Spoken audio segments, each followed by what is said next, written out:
Defense News is proudly sponsored by Navy Federal Credit Union.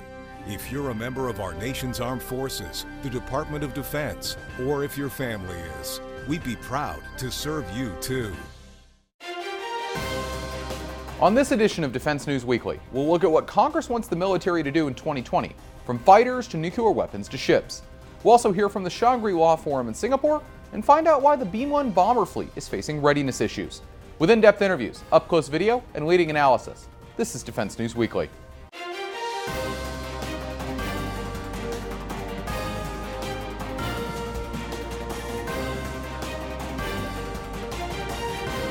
Welcome to this week's edition of Defense News Weekly. I'm Jeff Martin. This week was very busy in Congress as the House Armed Services Committee unveiled their version of the 2020 Defense Policy Bill. There was quite a lot to unpack there, so let's dive right in. Up first is a big showdown over nuclear weapons, with Democrats on the committee wanting to stop the deployment of a new low-yield nuclear warhead, as well as bar withdrawal from the Open Skies Treaty. But that move is opposed by committee Republicans and sets up a partisan fight that could threaten the entire bill. The House's number 3 Republican, Wyoming member Liz Cheney, told Defense News that Republicans feel strongly about keeping funding for the new low-yield weapon in, and that it would likely come up during debate over the full bill. The fight over nuclear modernization has been building for quite a while on Capitol Hill and is likely to be one of the most contentious issues going forward. And in addition to the fight over nuclear forces, a debate over the Air Force's fighter fleet is also going to be a big issue, as the House's version of the bill blocks the purchase of all 8 desired F-15Xs for the Air Force right up front. But it does authorize the procurement of 2 jets, but any funding for the other part of the program is blocked until a list of details is submitted from the Air Force. The House Armed Services bill differs from its Senate counterpart and the House Appropriations Committee proposals, as they recommended full funding for the 8 F-15EXs. What this means is that the issue will be a large debate during final negotiations on the bill. And speaking of the Air Force's fighter fleet, Lockheed Martin announced this week that the F-35 aircraft had hit 200,000 hours of total flight time worldwide, and that the 400th aircraft, an F-35A for the U.S. Air Force, had been delivered. As of now, the fleet consists of 283 A models, 87 B models, and 30 C models, and marks a big milestone in the aircraft's development. Lockheed Martin says they plan to deliver 131 jets this year, 40% more than last year. And speaking of the F-35, the fact that the Navy's new Ford-class aircraft carriers aren't able to initially deploy with the jets is causing some ire on Capitol Hill. In fact, lawmakers are looking to make it illegal for the Navy to accept the next ship in the class, the future John F. Kennedy, unless it can deploy with the F-35C. While it's not clear why the ships can't deploy with the aircraft, the Navy has long been planning for the C model's first deployment to be aboard the Nimitz-class USS Carl Vinson in 2021. This is just yet another bad headline for the Ford class, which has been plagued by cost overruns and delays. But that wasn't the only aircraft carrier-related language in this year's House version of the policy bill, as the HASC is looking to block retiring the carry Harry S. Truman, which was originally proposed earlier this year. While the president has agreed not to retire the ship, Congress isn't taking any chances. In addition, the committee also ordered 3 Virginia-class subs, 3 destroyers, an amphibious ship, and 3 other support ships in their version of the bill. And the U.S. State Department has approved the sale of 8 F-16 fighters from Lockheed Martin to Bulgaria, along with munitions and support equipment. While the price quoted on the notice was $1.67 billion, negotiations are still ongoing, and that will likely change. That's mainly because the Bulgarian government has made clear they're not happy about the price, and their defense ministry expects the total price to fall to about $1.2 billion. The fighters would replace Soviet-era MiG-29s. It's no secret that the state of the Air Force's B-1 bomber fleet is not good, with mission-capable rates falling into the single digits. In fact, the service has had to route B-1 pilots to other aircraft to get the required training time. So in order to fix that, Congress wants the Air Force to come up with a plan to improve and then brief them by March of 2020, along with a recovery timeline.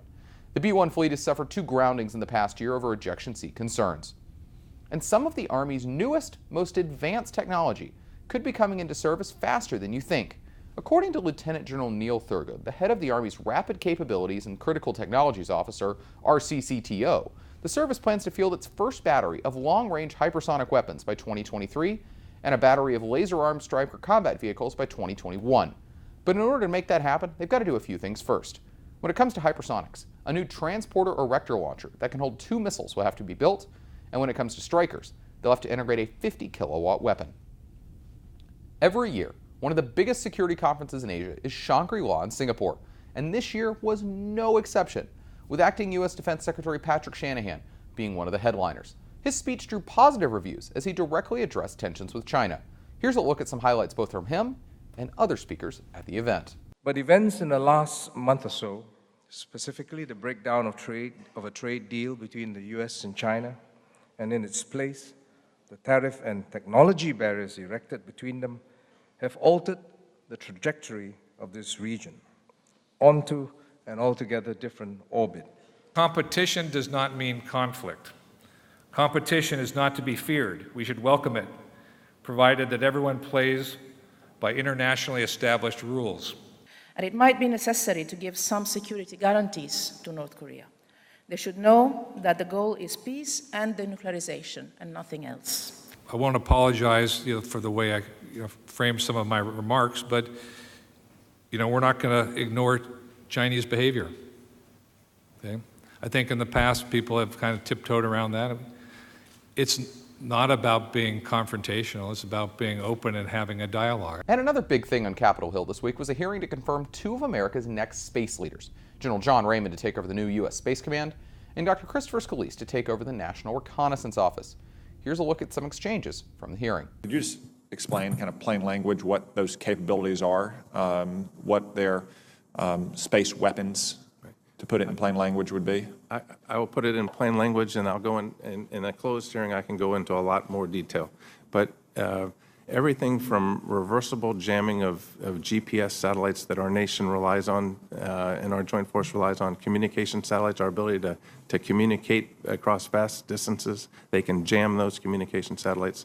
They have the ability, as demonstrated by China in 2007, to launch a missile from the ground and destroy one of their own satellites. It blew that satellite up into about 3,000 pieces of debris. There's also concerning activities on orbit, and there's also directed energy threats. So there's a full spectrum of threats, and I'll tell you the scope, scale, and complexity of those threats are alive and well. I take it that you are a believer that the NRO should stay separate from and independent from other space entities like Space Force. Would that be correct? Yes, sir. I follow what's in SPD4 at this stage of the game and recognize that there's a 180-day study that's ongoing that's going to talk or develop a better understanding of what that relationship needs to be. All right. From your perspective, are there obviously intelligence plays a unique role, but are there other reasons, as you sit here today, that you believe it's important why the NRO should maintain, while having a great relationship, which is critical, but also an independent relationship from the Space Command? Well, certainly the role of the NRO is to develop and acquire systems for others to use the results from. And I believe that if confirmed, one of the best ways to do that is to have several organizations that are developing capabilities and technologies so that we can achieve the best for the nation. But that requires close coordination to assure that there isn't duplication and that we're taking advantage of each and other's capabilities. So in addition to the multiple organizations that the NRO supports, I think the independence and the ability to coordinate with other organizations is also critical. So I'm interested to hear how you plan to approach this shift in mindset and prepare our space assets for a more tactical role in warfare. So the question is, what is your underlying warfighting, or what is, I should say, the underlying warfighting doctrine for how we plan to operate in space given this new environment?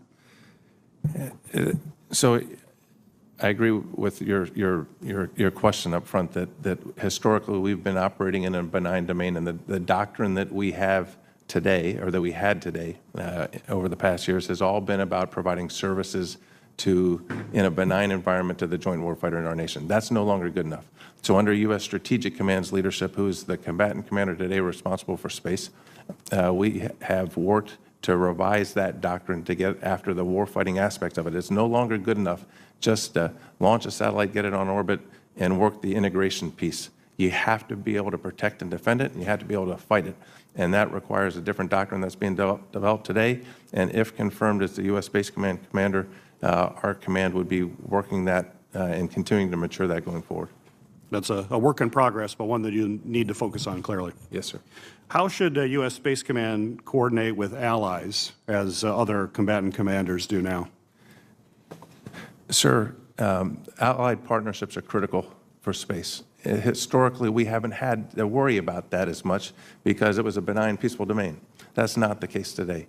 And so we're working really, really hard to develop those partnerships. We have, over this past year, we transitioned our C2 center from a joint operations center to a combined space operations center where we have allies on the operations floor with us. We've increased the training opportunities for allies partners. We train, we exercise, and we war game together. This is and we have worked some acquisition partnerships where we're putting hosted payloads on allied satellites to provide capability faster and cheaper to the warfighters and to our nation. So it's a big emphasis area. I am extremely pleased with the advances that we've made, but we're still a lot of work to do.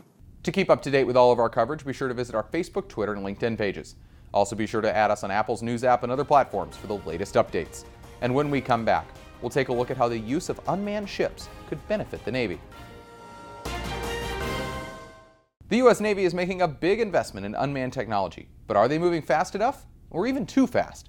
And can the fleet change to adopt the new operating concepts? That's the question I recently posed to naval strategist Bryan McGrath. Take a look. Bryan, thanks for chatting with me here in the studio. Pleasure. So first of all, walking around the show, were you seeing anything interesting, or just kind of absorbing and taking it all in? Taking it all in. It is sensory overload. So much technology here. So many old friends. There's a lot to deal with. Great. So one thing we talked about last year when you were here was distributed lethality and the Navy's real push towards it and the work they've had to do both on their technology side, adapting ships, and then the mind just to think about it. What have you seen in the past year on that? It's proceeding at a very fast pace. The weapons, the money we're spending on weapons, the money we're spending on sensors, the money we're spending on combat systems to tie it all together, and then most attractively, I think intellectually to me, is the emphasis on unmanned systems, specifically the large USV and the medium USV that was in the fiscal year 20 budget, which I think really shows the Navy is moving in a not just an interesting but an exciting direction. This is unlike anything they've ever done before. You know, I was on active duty 11 years ago, and 11 years ago, resource sponsors in the air, surface, and subs were getting beaten up by Congress, by OSD, by the academic community for not embracing unmanned. 11 years later, they're not just embracing it; they're pushing hard. To the extent that there are people on the outside now who say slow down, and I don't buy that. This is not a time to slow down. This is a time to put the gas pedal to the floor. And so is that because they're behind, or that because this is the time to speed up full force? Or because what they're suggesting, I mean, let's take the large USV. You take a converted commercial ship, you put a VLS launcher in it, you put the appropriate electronics so that it can operate autonomously. It goes to sea. Autonomous operations, we're doing it today. VLS, we launch VLS today. We build and operate commercial ships. Talking to the launcher from a displaced combat system is a technical challenge, but I think it's certainly soluble. I think moving forward and putting real money up against that is a smart move, and there doesn't occur to me to be any technical challenge that makes me afraid of this. You know, there's all kinds of an unmanned, stealthy, long-range striker from a carrier. That's a technical challenge that we should respect. I think the challenges of essentially a detached magazine. That's an interesting way to look at it. I think we can do it. Yeah, I think we can do that. What about the challenge of with the ship handling side of that, teaching sailors who may be operating a manned ship, say an Arleigh Burke or something like that, with operating close in a formation or in operations with an unmanned ship with no one on it? Do you control it? Where's the control? Where do you see that coming in? Well,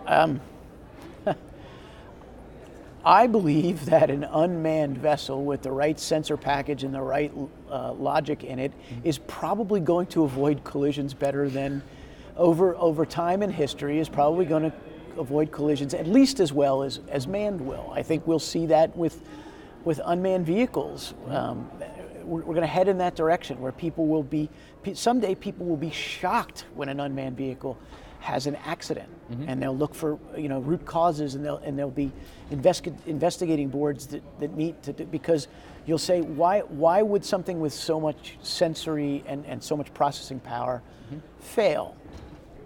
And it's because things fail sometimes, but I think those failures will be few and far between, and I have confidence that unmanned will be able to operate in and among manned competently, and we can do it confidently. And when we come back, we're going to look at a young man who says he owes fulfilling his dreams to U.S. troops. On this week's Money Minute, Navy Federal Credit Union personnel finance expert Bryan Parker offers his latest tips. Buying a car brings to mind a dealership and bargaining with salespeople. When you're focused on your assignment or even stationed overseas, you might not have time for that or even want to buy a car that way. Luckily, there's another option. Once you know what you want, a car buying service makes your purchase easier. Find a car that makes sense for you and fits your budget. Remember, you'll have to pay for taxes, insurance, and registration fees with a new car. Consider how often you drive and what you need your car for. The terrain and weather around your military base can also play a factor in your decision. You may want an SUV or a truck for rough terrain, or a smaller car, even a motorcycle for open roads. Once the right car is in your sights, talk with your bank or credit union. They can connect you with a car buying service and help with financing too. Having a one-stop shop for your car buying process has never been easier. No dealing with salespeople or haggling, just a car you want at a fair price. If you're looking for a seamless car buying experience, consider using a car buying service on your next purchase. Thanks, Bryan. We'll see you next time. To get more defense news coverage, be sure to visit our website at defensenews.com and subscribe to our early bird brief, delivered to your inbox every weekday morning to get you ready to start the day. And when we come back, we'll take a look at a young man who says he owes fulfilling his dreams to U.S. troops. Born in a country where music was illegal, a young Afghan boy dreamed of being a concert pianist. And now that dream has come true. And in his mind, it couldn't have happened without U.S. troops. Music was completely banned, any form of music. You'd probably be killed if the Taliban could hear the sound of music.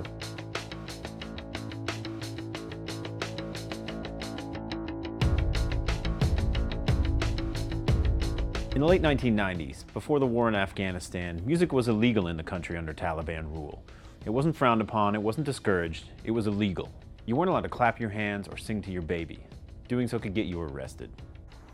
But from that country emerged a young musical star, and he said he owes his ability to play directly to the US military. My name is Elham Fanous. I'm from Afghanistan. I was born in 1997 in Kabul, Afghanistan. I grew up there. It was very dangerous to play music between 1996 and 2001. Music was completely banned, any form of music. You'd probably be killed if the Taliban could hear the sound of music or harmonium, which my dad used to play, and of course he still does. It was very dangerous, yes. We kind of had to practice and make music privately with windows, doors closed, curtains down, so that no one could hear. We weren't really making a lot of noise. We were just practicing by ourselves and trying to keep the sound down. But then in 2001, things began to change. American forces came to the country, and things opened up a little bit. Elham saw a video on YouTube of a man playing a piano. I really fell in love with this sound of the piano, even with the looks of it. And it has this prestige of being on the stage, and I love that, and I love the sound, and I told to myself that this is the instrument that I really want to play, and I want to express my feelings, my emotions, my life as a musician. I want to just stick with this instrument and play. And there was just one music school in the entire country, and I went there. My dad brought me there. I took the entrance exam, and there's only about 25 pianos in the entire country, and 15 of them are in my school. It's exceedingly rare for Afghans to play concert piano, but Elham had fallen in love with it. After getting noticed for his skill, he caught a break and was accepted into Hunter College in New York City. For me, I love classical music. and I love Afghan music. The reason for that is that I can express my emotions deep inside, because obviously there are some things that can't be put into words. So I feel like I can communicate, and I've had experiences actually that people could feel it, and which made me really happy after a few performances that I've done so far in my career. But for years, Elham has tied his success to a specific entity, the U.S. military. In 2014, a music recital that he was on his way to attend was bombed, and the actions of American and local troops he saw that day planted a seed in his head. Since then, I was really wanted to kind of express through my music. I wanted to express my really gratitude to these people, and I never got the chance to really write it because also my English wasn't good at all by then, but at that time. But I really had this idea in mind that someday I wanna inspire them, and I wanna give them courage, so that they don't feel that their work is not beneficial to anyone. They sacrifice a lot of things. Once in New York, a friend of Elham's told him about the troubling statistics of veteran suicide, and he decided to make good on his 2014 promise and write a letter to U.S. troops.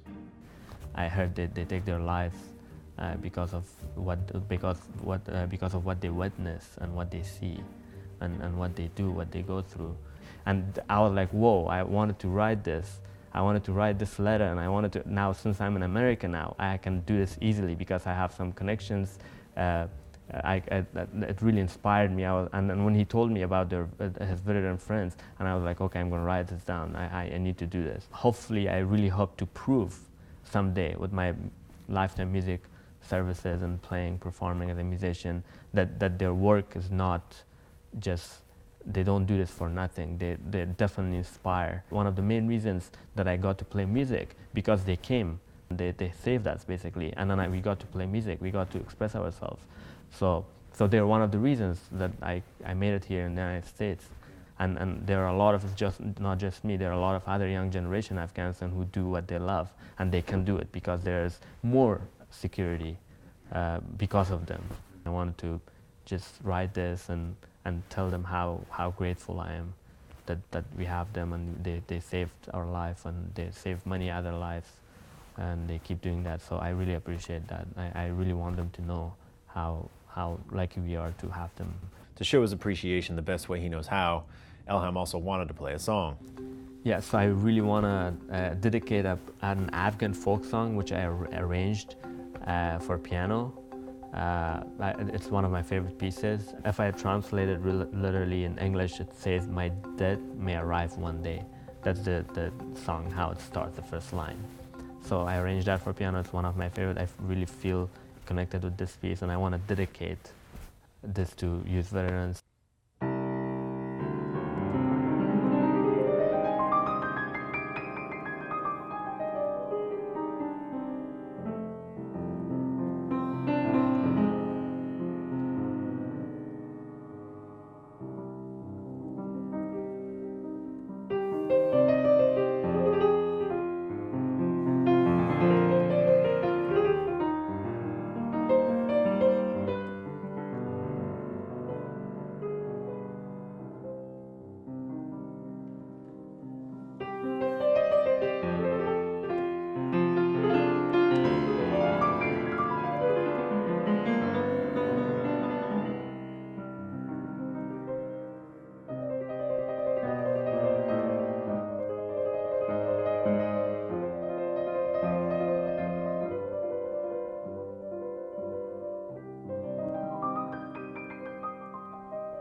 That's all we have time for this week, but if you want to see and read more, be sure to head over to defensenews.com. Thanks for joining us. We'll see you next time.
Defense News.